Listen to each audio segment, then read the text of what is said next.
Hi guys, good morning. Happy Monday everyone. Kaliligo ko lang. Musta naman ang Monday morning ninyo? For today's video guys, tingnan nyo naman, wet pa yung buhok ko kasi kaliligo ko lang. Tapos, gusto ko makita ninyo kung anong mas bagay sa akin. Ibo-blow dry ko itong hair ko guys. Tapos, papakita ko sa inyo yung natural hair ko at bago ko i-plancha. Tingnan nga ninyo guys kung anong mas bagay sa akin, yung straight hair ba or yung curly hair. Ayan, update you later guys. Ibo-blow dry ko lang muna.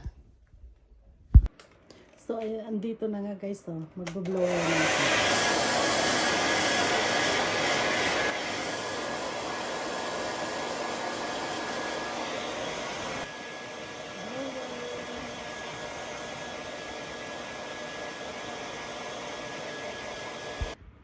So, ito na nga guys, yung natural hair ko, oh. Tingnan ninyo.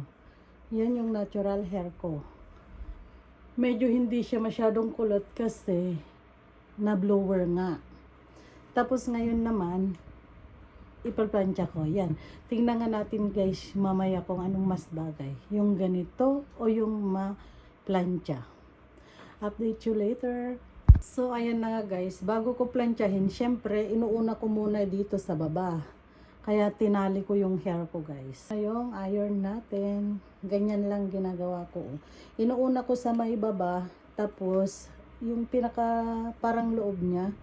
Saka ko planchahin yung sa ibabaw. Ayan guys. Update you later. Hi guys, so ito na yung finish ng pagplancha ko guys. Ayan, naplancha ko na yung hair ko. Alin ang mas bagay guys, yung curly hair or itong straight hair? Please comment naman guys kung anong mas bagay sa akin. Ayan, ready for work na tayo. Good morning everyone and happy Monday to all. Ayan. Thanks for watching guys. Please keep supporting me as I supported you also all. Bye.